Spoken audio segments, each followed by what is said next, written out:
इस निमंत्रण और गर्मजोशी से भरे स्वागत के लिए बहुत बहुत आभारी हूं।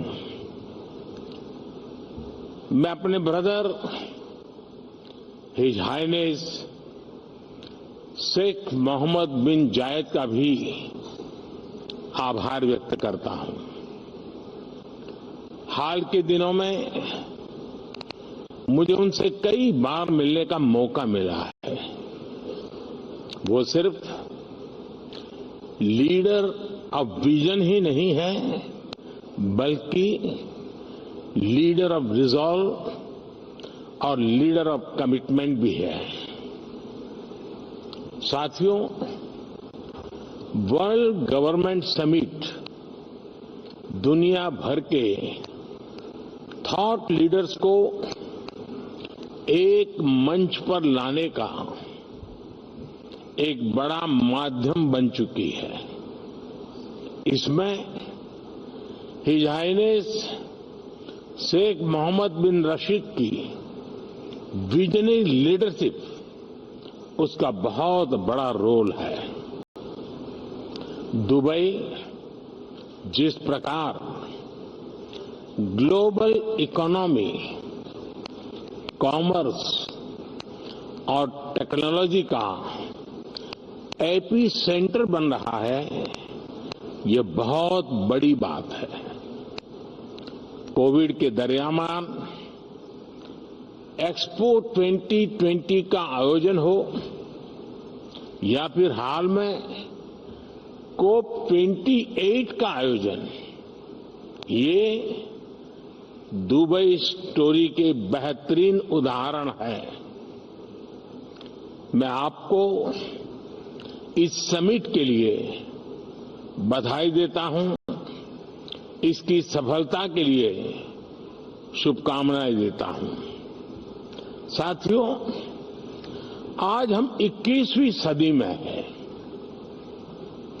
एक तरफ दुनिया आधुनिकता की तरफ बढ़ रही है, तो पिछली सदी से चले आ रहे चैलेंजेस भी उतने ही व्यापक हो रहे हैं।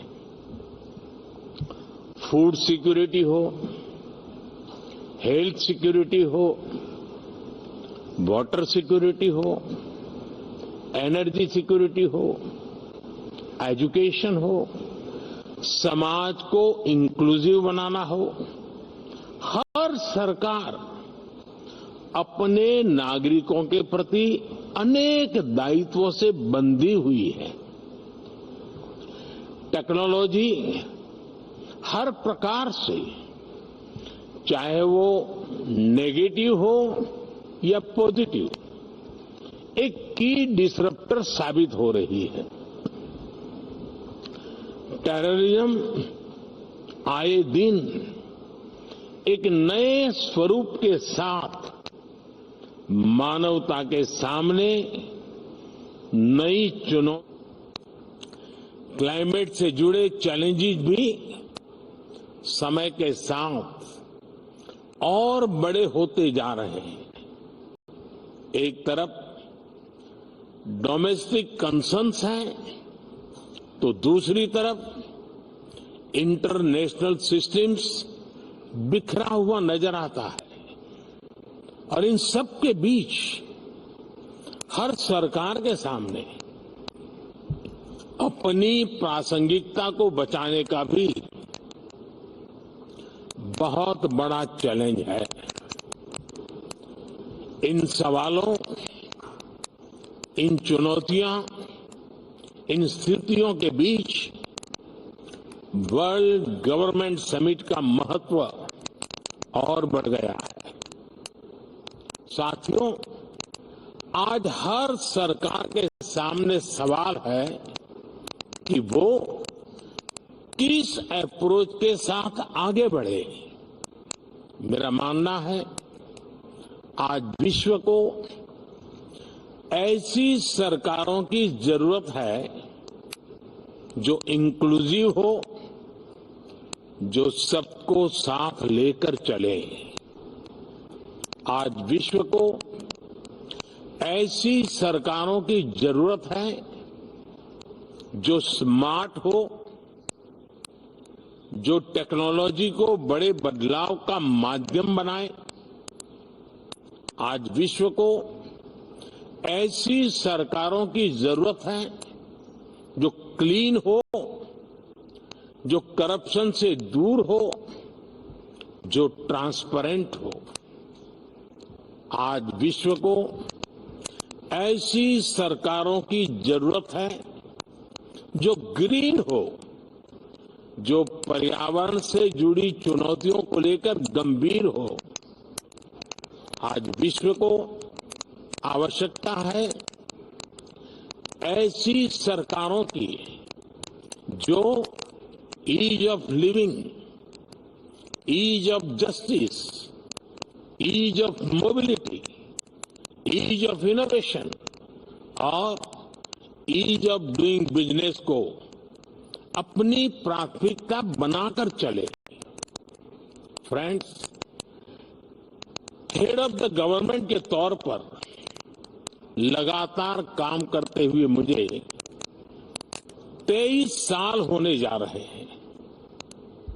मैंने 13 साल भारत के एक बड़े स्टेट गुजरात की सरकार में रहते हुए लोगों की सेवा की है और अब मुझे सेंट्रल गवर्नमेंट में देशवासियों की सेवा करते हुए 10 साल होने जा रहे हैं। मैं मानता हूं कि सरकार का अभाव भी नहीं होना चाहिए और सरकार का दबाव भी नहीं होना चाहिए, बल्कि मैं तो ये मानता हूं कि लोगों की जिंदगी में सरकार का दखल कम से कम हो, ये सुनिश्चित करना भी सरकार का ही काम है। हम अक्सर कई एक्सपर्ट्स को सुनते हैं कि कोविड के बाद दुनिया भर में सरकारों पर भरोसा कम हुआ है, लेकिन भारत में हमने एकदम विपरीत अनुभव देखा। बीते वर्षों में भारत सरकार पर देश के लोगों का भरोसा और मजबूत हुआ है। लोगों को हमारी सरकार के इंटेंट और कमिटमेंट दोनों पर पूरा भरोसा है। ये कैसे हुआ?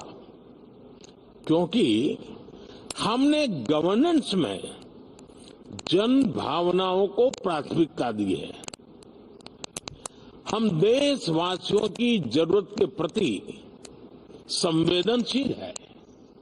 हमने लोगों की जरूरतों और लोगों के सपनों दोनों को पूरा करना पर ध्यान दिया है। इन 23 वर्षों में सरकार में मेरा सबसे बड़ा सिद्धांत रहा है मिनिमम गवर्नमेंट, मैक्सिमम गवर्नेंस। मैंने हमेशा ऐसा एनवायरनमेंट क्रिएट करने पर जोर दिया है जो नागरिकों में एंटरप्राइज और एनर्जी दोनों को और बढ़ाएं। हम टॉप डाउन और बॉटम अप अप्रोच के साथ साथ होल ऑफ सोसाइटी अप्रोच को लेकर भी चले हैं। हमने होलिस्टिक अप्रोच पर बल दिया, पीपल्स पार्टिसिपेशन को सर्वोच्च प्राथमिकता दी। हमने प्रयास किया कि कोई अभियान भले ही सरकार शुरू करे, लेकिन समय के साथ देश की जनता उसकी बागडोर खुद संभाल ले। जन भागीदारी का इसी सिद्धांत पर चलते हुए हमने भारत में अनेक बड़े ट्रांसफॉर्मेशन देखे। हमारी सैनिटेशन ड्राइव हो, गर्ल एजुकेशन को बढ़ाने का अभियान हो, डिजिटल लिटरेसी हो, इनकी सफलता पीपल्स पार्टिसिपेशन से ही सुनिश्चित हुई है। साथियों, सोशल और फाइनेंशियल इंक्लूजन हमारी सरकार की प्राथमिकता रही है। हमने 50 करोड़ से ज्यादा ऐसे लोगों को बैंकिंग से जोड़ा जिनके पास बैंक अकाउंट नहीं था। हमने उनको जागरूक करने के लिए बड़ा अभियान चलाया। आज इसी का परिणाम है कि आज हम फिनटेक में, डिजिटल पेमेंट्स में बहुत आगे निकल गए हैं। हमने विमेन लेड डेवलपमेंट को बढ़ावा दिया है। हम भारतीय महिलाओं का आर्थिक, सामाजिक और राजनीतिक सशक्तिकरण कर रहे हैं। कानून बनाकर हमने भारत की महिलाओं को पार्लियामेंट में रिजर्वेशन भी दिया है। हम आज भारत के युवाओं के लिए नए अवसर बना रहे हैं, उसके स्किल डेवलपमेंट पर फोकस कर रहे हैं। बहुत कम समय में ही भारत दुनिया का तीसरा सबसे बड़ा स्टार्टअप इकोसिस्टम यानी स्टार्टअप इकोसिस्टम का इतना बड़ा जंप आज हम तीसरे नंबर पर पहुंच गए हैं। साथियों, सबका साथ, सबका विकास के मंत्र पर चलते हुए हम लास्ट माइल डिलीवरी और सैचुरेशन के अप्रोच पर बल दे रहे हैं। सैचुरेशन की अप्रोच यानी सरकार की योजनाओं के लाभ से कोई भी लाभार्थी छूटे नहीं, सरकार खुद उस तक पहुंचे। गवर्नेंस के इस मॉडल में भेदभाव और भ्रष्टाचार दोनों की ही गुंजाइश समाप्त हो जाती है। एक स्टडी के मुताबिक भारत ने पिछले 10 वर्षों में 250 मिलियन लोगों को गरीबी से बाहर निकाला है और उसके पीछे इस गवर्नेंस मॉडल की बड़ी भूमिका रही है। साथियों, जब सरकारें पारदर्शिता को प्राथमिकता देती हैं तो उसके नतीजे भी मिलते हैं और भारत इसका भी एक उदाहरण है। आज भारत के 130 करोड़ से ज्यादा नागरिकों के पास उनकी डिजिटल आइडेंटिटी है। लोगों की ये डिजिटल आइडेंटिटी, उनके बैंक्स, उनके मोबाइल सब इंटरकनेक्टेड है। हमने टेक्नोलॉजी की मदद से एक सिस्टम डेवलप किया है, डायरेक्ट बेनिफिट ट्रांसफर, डीबीटी। इस सिस्टम की मदद से हमने बीते 10 साल में $400 बिलियन से ज्यादा लोगों के बैंक खातों में सीधे ट्रांसफर किए हैं। ऐसा करके हमने करप्शन की बहुत बड़ी गुंजाइश को जड़ से ही समाप्त कर दिया है। हमने देश के $33 बिलियन से ज्यादा गलत हाथों में जाने से भी बचाया है। फ्रेंड्स, जहां तक क्लाइमेट चेंज की बात है तो इससे डील करने के लिए भी भारत की एक अपनी अप्रोच रही है। भारत आज सोलर, विंड, हाइड्रो के साथ साथ बायोफ्यूल्स, ग्रीन हाइड्रोजन पर भी काम कर रहा है। हमारी संस्कृति हमें सिखाती है कि प्रकृति से जितना हासिल किया है उसे लौटाने का प्रयास भी करना चाहिए। इसलिए भारत ने विश्व को एक नया मार्ग सुझाया है, जिस पर चलते हुए हम पर्यावरण की बहुत मदद कर सकते हैं। ये मार्ग है मिशन लाइफ, यानी लाइफस्टाइल फॉर एनवायरनमेंट का। ये मिशन प्रो प्लेनेट पीपल का रास्ता दिखाता है।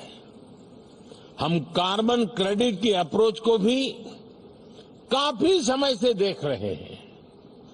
अब इससे आगे बढ़कर हमें ग्रीन क्रेडिट के बारे में सोचना चाहिए। इसकी चर्चा मैंने यहां दुबई में ही COP28 के दौरान बहुत विस्तार से की थी। साथियों, जब हम फ्यूचर की तरफ देखते हैं तो हर सरकार के सामने आज अनेक प्रश्न हैं। हम अपनी नेशनल सॉवरेनिटी और इंटरनेशनल इंटरडिपेंडेंस में बैलेंस कैसे बनाएं? अपने नेशनल इंटरेस्ट के लिए काम करते हुए इंटरनेशनल रूल ऑफ लॉ के प्रति अपनी कमिटमेंट पर कायम कैसे रहे? नेशनल प्रोग्रेस का विस्तार करते हुए हम ग्लोबल गुड के लिए ज्यादा से ज्यादा कंट्रीब्यूट कैसे करें? हम अपने कल्चर और ट्रेडिशन से विजडम लेते हुए भी यूनिवर्सल वैल्यूज को समृद्ध कैसे करें? हम डिजिटल टेक्नोलॉजी का लाभ लेते हुए उसके नकारात्मक उन प्रभावों से समाज को कैसे बचाएं? हम वैश्विक शांति के लिए प्रयास करते हुए आतंकवाद के खिलाफ कैसे मिलकर काम करें? आज जब हम अपने देश को ट्रांसफॉर्म कर रहे हैं तो क्या ग्लोबल गवर्नेंस इंस्टीट्यूशंस में भी रिफॉर्म नहीं होना चाहिए? ऐसे अनेक सवाल हमारे सामने है। इन सारे सवालों को ध्यान में रखते हुए ही हमें अपनी सरकारों को दिशा देनी है, फ्यूचर प्लानिंग करनी है। हमें मिलकर कोहेसिव, कोऑपरेटिव और कोलैबोरेटिव वर्ल्ड की वैल्यूज को प्रमोट करना होगा।